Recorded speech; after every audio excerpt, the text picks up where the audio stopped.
வணக்கம். இது நியூஸ் 8 தமிழ்நாடு செய்திகளை தொகுத்து வழங்குவதற்காக நான் பாலவேல் சக்கரவர்த்தி. செய்திகளை விரிவாக பார்ப்பதற்கு முன்னர் முதலில் தலைப்புச் செய்திகளை பார்க்கலாம். தூத்துக்குடி சென்றடைந்த முதலமைச்சர் மு.க. ஸ்டாலினுக்கு உற்சாக வரவேற்பு. நியோ டைட்டில் பூங்காவை இன்று மாலை திறந்து வைக்கிறார்.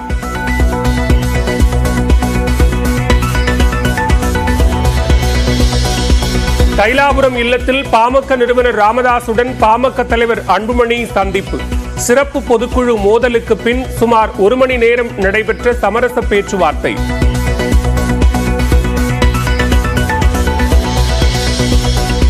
பாமக உட்கட்சி பிரச்சனைகளை நாங்கள் பேசிக் கொள்கிறோம், நீங்கள் பேச வேண்டாம். பாமக இளைஞரணி தலைவராக முகுந்தன் நியமிக்கப்பட்டது குறித்த கேள்விக்கு நேரடியாக பதிலளிக்காத அன்புமணி.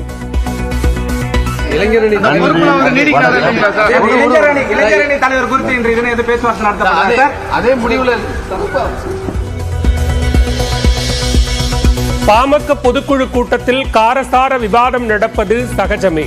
தங்களுக்கு எல்லாமே ராமதாஸ் தான் என்றும் அன்புமணி விளக்கம்.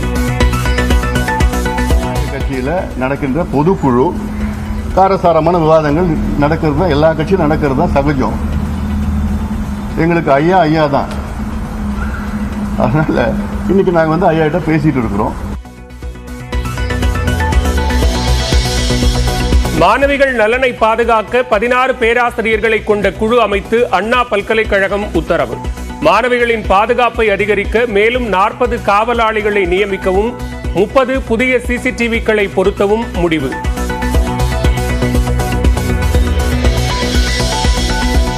மாணவி பாலியல் வன்கொடுமை விவகாரத்தில் சிறப்பு குழுவின் விசாரணை தொடக்கம். வழக்கு ஆவணங்கள் ஒப்படைக்கப்பட்ட நிலையில் எஃப்ஐஆர் எப்படி லீக் ஆனது என விசாரணை தொடக்கம். அண்ணா பல்கலைக்கழக மாணவி பாலியல் வன்கொடுமை புகார் எஃப்ஐஆர் கசிந்த விவகாரம். 14 பேருக்கு தொடர்பு என நீதிமன்றத்தில் பதிவு செய்திருந்த நிலையில் சம்மன் கொடுத்து விசாரிக்க காவல்துறை திட்டம். அண்ணா பல்கலைக்கழக மாணவி விவகாரத்தில் போதிய விசாரணை நடத்தப்பட்டதா என மத்திய அமைச்சர் எல். முருகன் சந்தேகம். சிபிஐ விசாரணை நடத்த வேண்டும் என வலியுறுத்தல். அனைத்து வழக்குகள் மாதிரி இல்லாம இந்த வழக்கை ஒரு சிறப்பு கவனம் கொடுத்து இந்த வழக்கை விசாரிக்க வேண்டும். இல்லைன்னா தமிழக அரசாங்கம் முடியலன்னா இந்த வழக்கை சிபிஐ இடத்துல ஒப்படைத்து சிபிஐ இந்த வழக்கை விசாரிக்க வேண்டும். தமிழ்நாடு புதுச்சேரியில் மிதமான மழையே தொடரும். வானிலை ஆய்வு மையம் கணிப்பு. கன்னியாகுமரியில் திருவள்ளுவர் சிலை மற்றும் விவேகானந்தர் பாறையை இணைக்கும் கண்ணாடி பாலம். நியூஸ் 8 பிரத்யேக ட்ரோன் வீடியோ காட்சிகள்.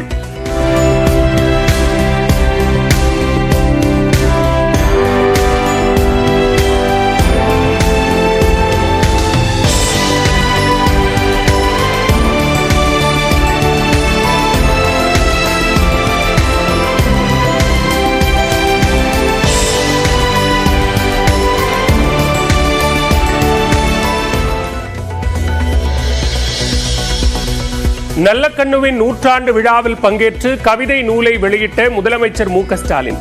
ஜனநாயக சக்திகள் ஒருங்கிணைந்து செயல்பட வேண்டும் என வலியுறுத்தல். ஜனநாயக சக்திகள் ஒற்றுமையுடன் பணியாற்றுவதுதான் நல்லக்கண்ணவர்களுக்கு நாம் வழங்கக்கூடிய 100ஆண்டு விழா பரிசாக அமைந்திட முடியும். 100ஆண்டு கண்டுபிடித்த நல்லக்கண்ணவர்கள் இன்னும் பல்லாண்டு காலம் வாழ்க வாழ்க. உலகின் மிகவும் பழமையான மொழி தமிழ் என மனதின் குரல் நிகழ்ச்சியில் பிரதமர் மோடி புகழாரம். பிஜி நாட்டிலும் தமிழை கற்றுக்கொள்ள மக்கள் ஆர்வம் காட்டுவதாக பேச்சு.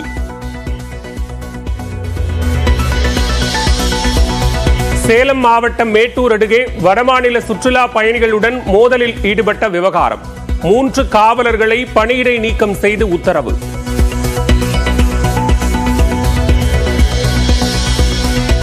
விடுமுறை தினத்தை முன்னிட்டு திருச்செந்தூரில் ஏராளமானோர் குவிந்ததால் 7 மணி நேரம் காத்திருந்து சாமி தரிசனம். திருவண்ணாமலையிலும் கூட்டம் அலைமோதுவதால் அண்ணாமலையாரை தரிசிக்க 3 மணி நேரம் வரை காத்திருக்கும் பக்தர்கள்.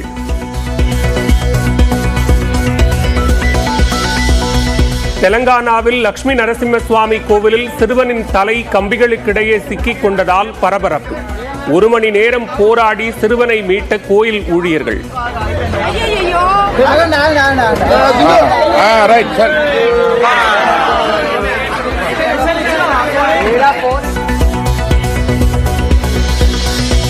தாய்லாந்திலிருந்து தென்கொரியா சென்றபோது விபத்திற்குள்ளான விமானம் 2 பேர் மீட்கப்பட்ட நிலையில் 167 பேர் உயிரிழந்ததாக தகவல்.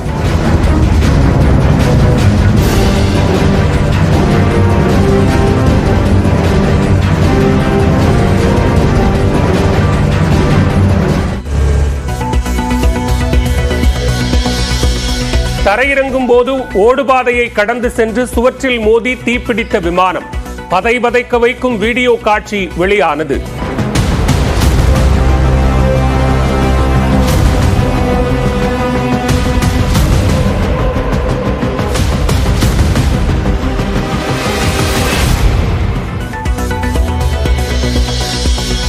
அமெரிக்காவில் வெளிநாட்டினருக்கு H-1B விசா வழங்கும் திட்டம். எலான் மஸ்கின் கருத்தை ஏற்று புதிய அதிபர் டொனால்ட் ட்ரம்ப் ஆதரவு.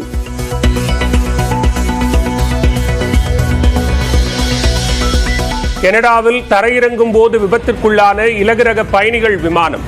இறகு பகுதியில் தீப்பிடித்த நிலையில் உயிர் தப்பிய பயணிகள்.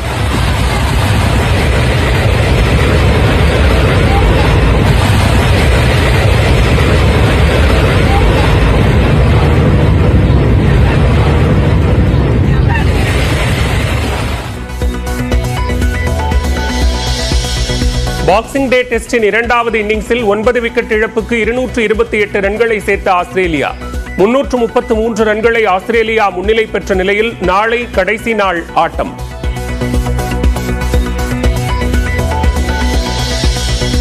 டெஸ்ட் கிரிக்கெட்டில் வரலாற்றில் புதிய சாதனை படைத்தார் இந்திய வேகப்பந்து வீச்சாளர் பும்ரா. 20க்கும் குறைவான சராசரியில் 200 டெஸ்ட் விக்கெட்டுகளை வீழ்த்திய முதல் பந்து வீச்சாளர் என்ற பெருமையை பெற்றார்.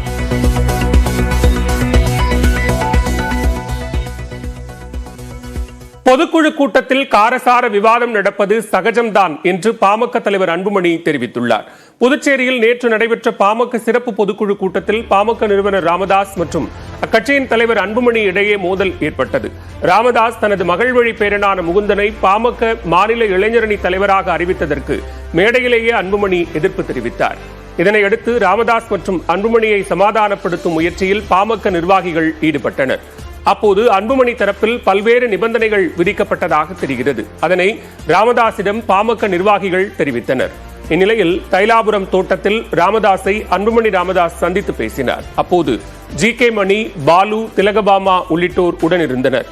அதன் பின்னர் செய்தியாளர்களை சந்தித்த அன்புமணி கட்சியின் அடுத்த கட்ட வளர்ச்சிப் பணிகள், சாதிவாரி கணக்கெடுப்பு உள்ளிட்டவைகள் குறித்து ஆலோசித்ததாக தெரிவித்தார்.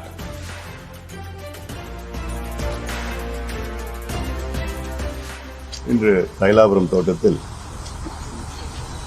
மருத்துவர் ஐயாவுடன்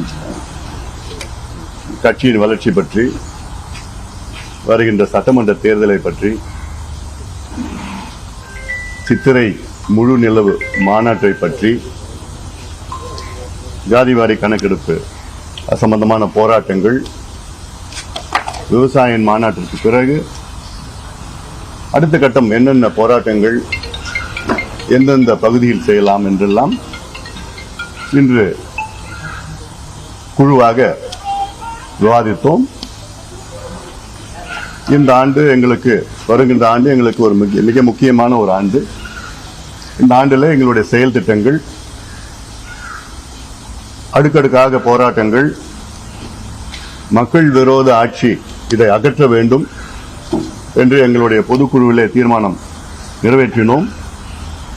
அதற்கேற்ப நடவடிக்கைகள் எல்லாம் எப்படி எடுக்க வேண்டும், ஜாதிவாரி கணக்கெடுப்பு, 10.5 விழுக்காடு இடஒதுக்கீடு போன்ற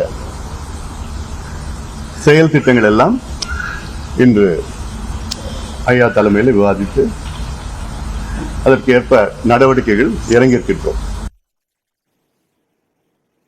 கட்சியின் பொதுக்குழு கூட்டத்தில் ஏற்பட்ட கருத்து மோதல் குறித்த கேள்விக்கு ஜனநாயக அடிப்படையிலான கட்சியாக பாமக செயல்படுவதாக கூறினார்.